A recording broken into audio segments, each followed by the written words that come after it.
I'm going to cover a few things. I'll start with kind of the basics of how DEQ fits into the structure for water quality regulation and for pesticide regulation in an overview. Now I'm going to move into some of the stuff that I do in the Drinking Water Protection Program, which is within water quality, and then I'll move on to monitoring results for the last part of it. A lot of what we do at DEQ, particularly with the non-point sources, which are those things that come from across the landscape, rather than point sources, which are pollutants that come from a pipe or a ditch. So we do permitting for point sources. It's a very direct control over those. So a factory, for example, or a sewage treatment plant, we would regulate very directly. When it comes to non-point sources, we do that in cooperation with, in particular, two other agencies, and that would be Oregon Department of Agriculture and Oregon Department of Forestry. And I think you can figure out which land use goes with which agency. So I'm going to stick to the part that has to do with DEQ's roles and responsibilities, other than when I talk about how we touch those other agencies and interact with them. If there are questions or things that are directly part of ODF's role, Department of Forestry, or Department of Agriculture's role, I'm going to leave that to them. So you can have, if you have questions that they can answer, we have representatives from those two agencies here that are good folks that can answer those questions for you, or at least do their best. So, that being said, appropriate caveats and all that, let's move on. So, my main focus is on drinking water. And so, for the Drinking Water Protection Program, we work with public water systems. We don't deal directly with private water supplies. So the person who's getting their drinking water from a pipe in a creek or from a household well, we don't deal with those directly typically. What we do is we deal with public water systems. And so forest lands, that's the concern here is about management of forest lands. And forest lands are extremely important for drinking water. And they're very important for public water systems. The majority of public water systems have some state or private forest land in their drinking water source area. That's the area that drains into where they collect the water, the intake. 3/4 of the acreage is serving those public water systems in Oregon for surface water is in forest lands. There's of course groundwater all over, but we have very few surface water systems in the east side of the state. Those are mostly groundwater. In the west side of the state, there's a mix, but there's a lot of people that get their drinking water from surface water sources. And I don't have figures on the people who have a pipe in a creek. So the primary issues of concern that we've heard from citizens with regard to drinking water in forest lands has to do with the extent of harvests, whether or not streamside protection is adequate, whether sediment's getting into the water supply, which then makes treatment more difficult if you have a lot of sediment flowing through the water. And then pesticides and other chemicals, of course, are a major concern. Forests are really, really important for drinking water provision. If you want good quality surface water, the best place to get it is going to be from a forest. The natural processes of a forest, they capture water, they protect the soil, they filter it, store it in the deep forested soils, and release it in a slower fashion. So, forests are really great, and they filter it too. They have other things that we value as well, but I'm focused on drinking water. And a working forest, a forest that's being managed is going to provide better water quality, generally speaking, than non-forest land uses.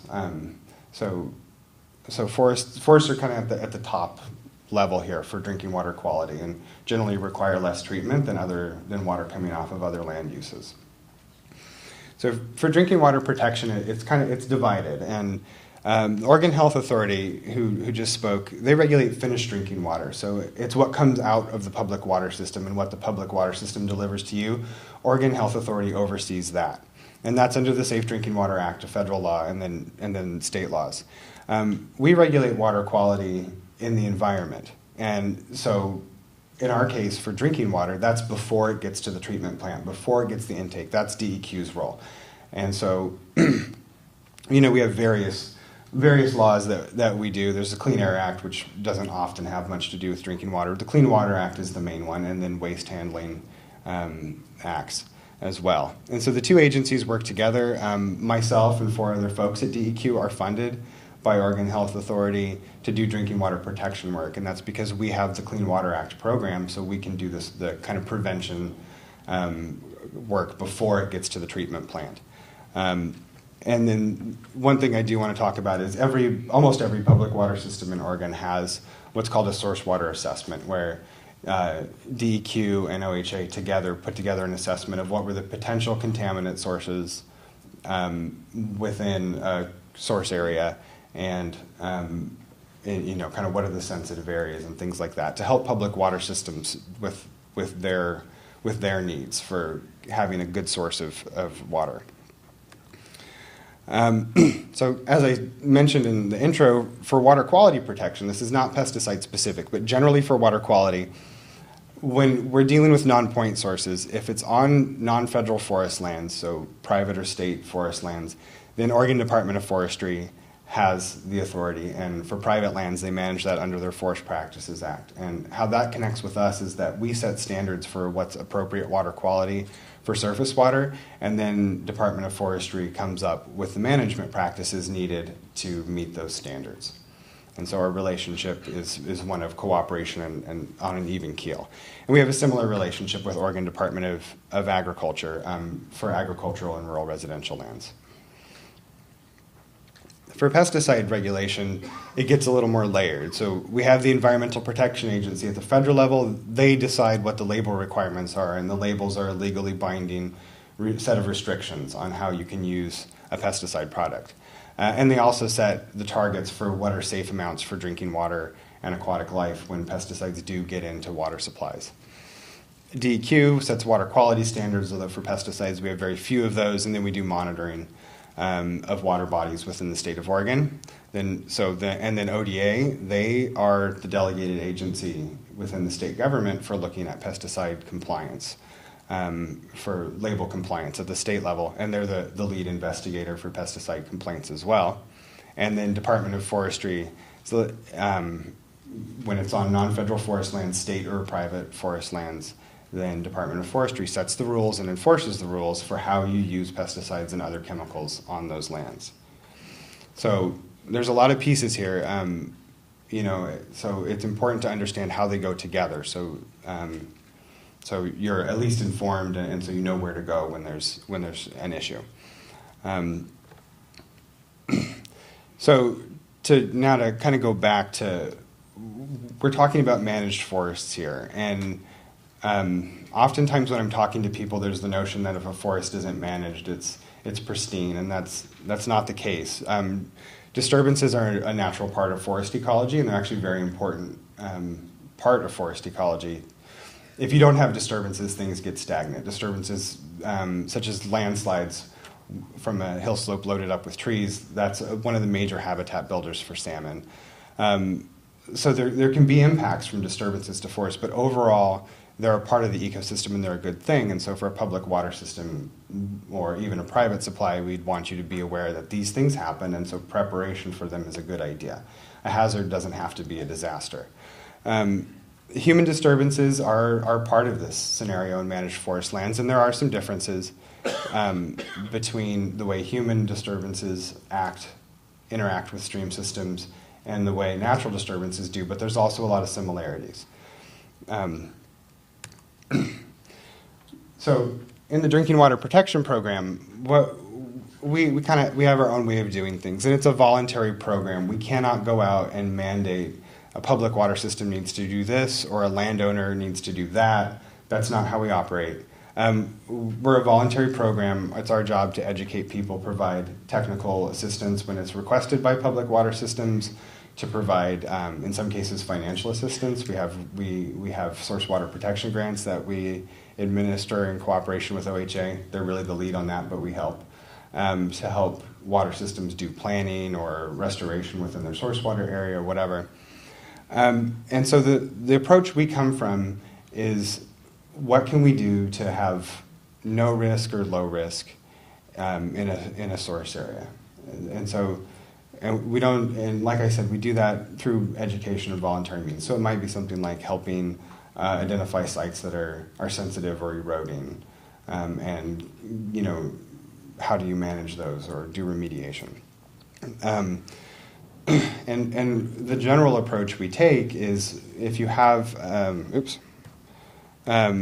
if you have a watershed that is ecologically resilient and the ecological processes are operating well, you're going to get perturbations, you're going to get disturbances, but recovery will be relatively quick, and you won't have big impacts to source water systems. So we really take a prevention approach.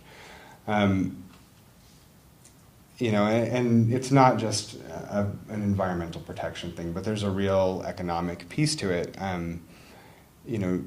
Studies have shown in numerous cases that doing prevention and protection activities and restoration activities is much more cost effective than trying to deal with the problem by building infrastructure and increasing treatment.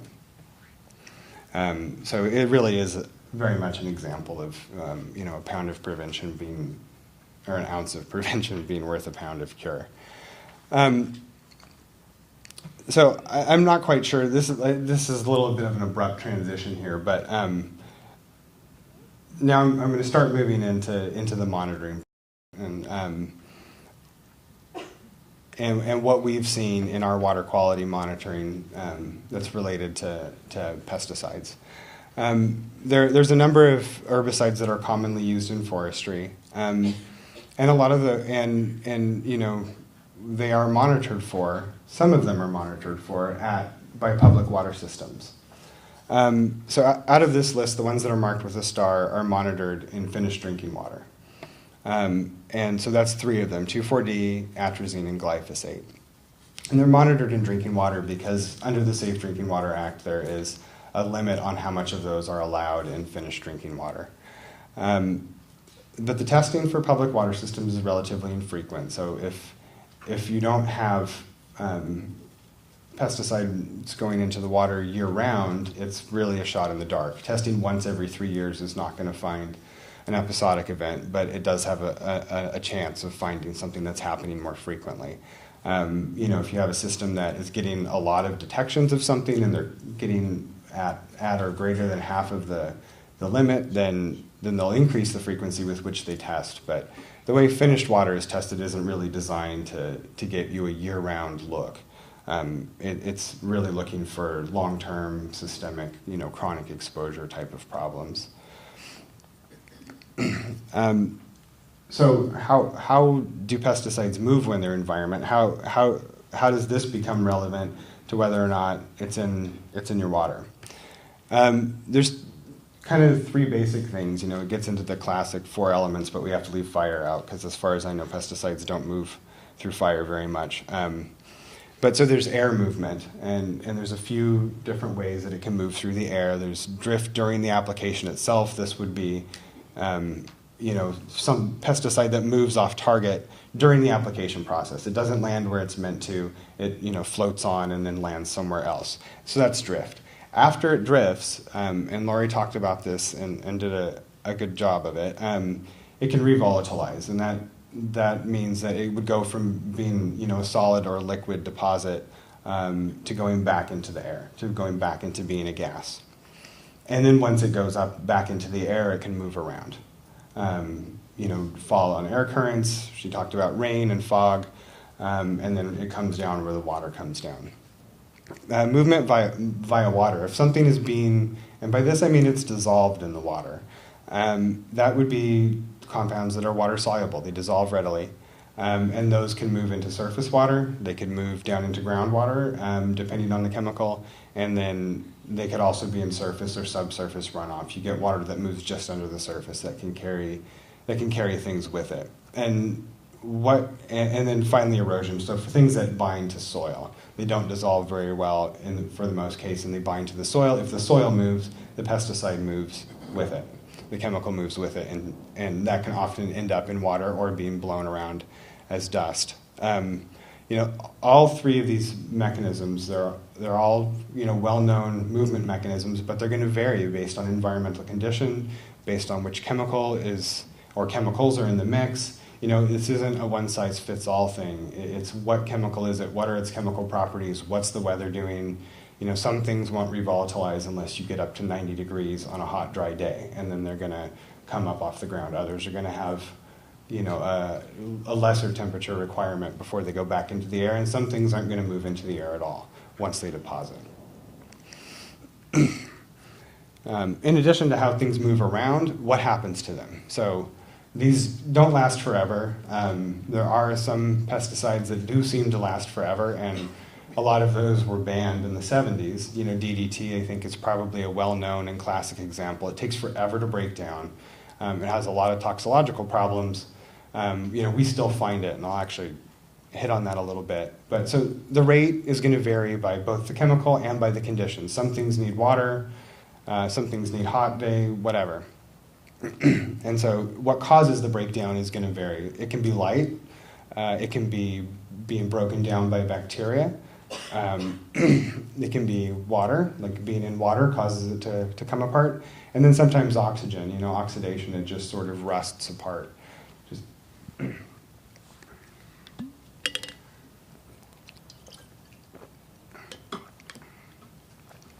And so, like an example of this process is the figure on the left side here. That's what an atrazine molecule looks like in chemical notation. And there's different ways it can break down. And so pieces of it just sort of start coming off as it breaks down in the environment, and it turns into different compounds. So those different compounds, like on the bottom there, those are called degradates.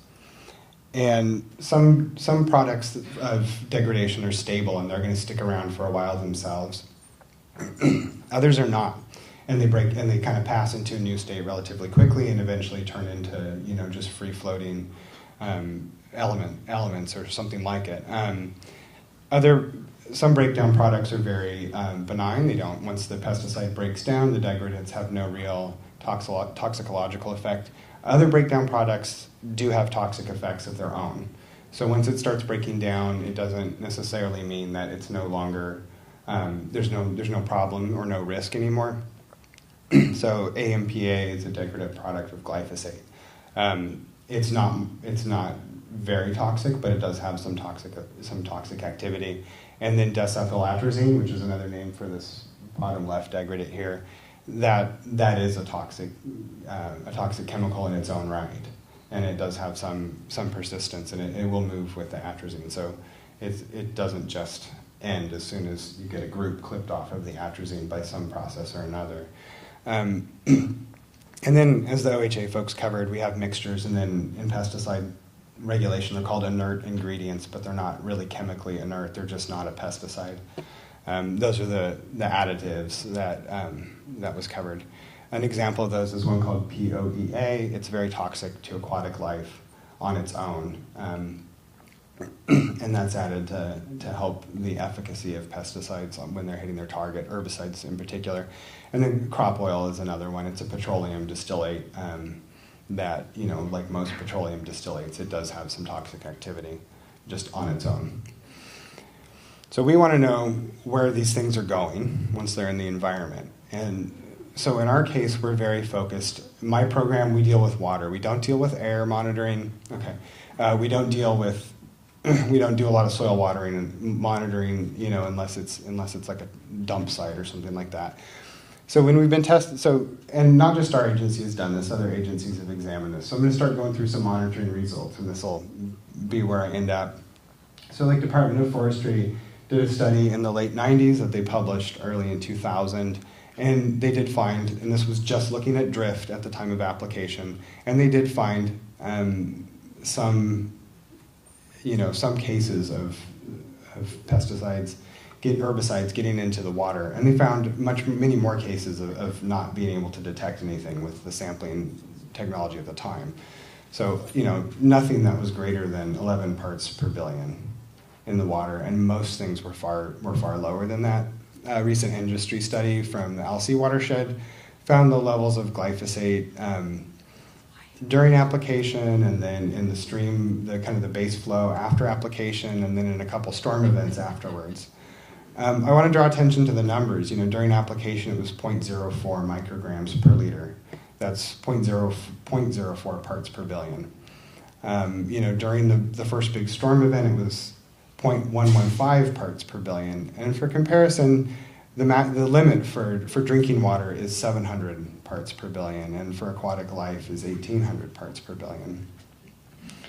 So these are significantly below where we know the thresholds for aquatic life and drinking water are in that case. In another case, we did some testing. We were requested by the Siletz public water system to go look at the water quality at their intake, and as part of our drinking water toxics monitoring program.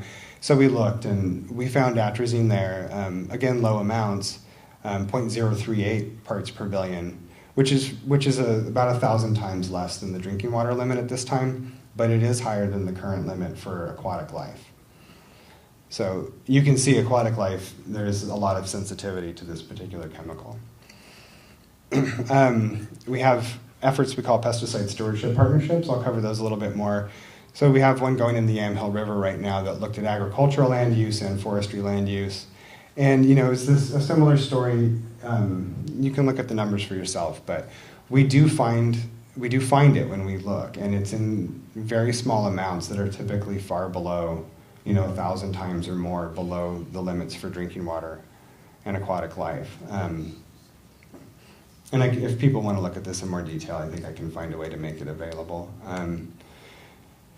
Similarly, the U.S. Geological Survey and Eugene's Water and Electric Board looked in the McKenzie River. When they looked at tributaries draining managed forest lands, they found detections of low levels of herbicides there at the tributaries. By the time you get all the way down to McKenzie to Eugene's intake, they very rarely were even able to find measurable quantities. On the other hand, urban pesticides were then very frequently detected. Stuff from Springfield essentially running off into the McKenzie River. We did some sampling as part of our toxics monitoring program in the North Coast. This looked at a lot of forestry sites. We also looked at estuary sites and agricultural sites downstream of agriculture and forestry.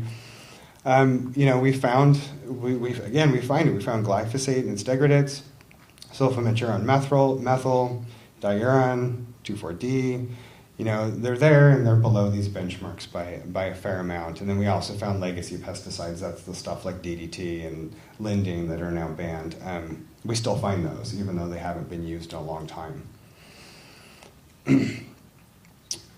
So, yeah.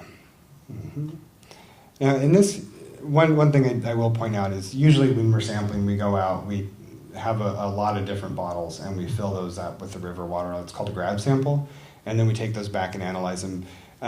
In the case of the North Coast toxic sampling, we also put out passive samplers. The acronym is pronounced POSIS.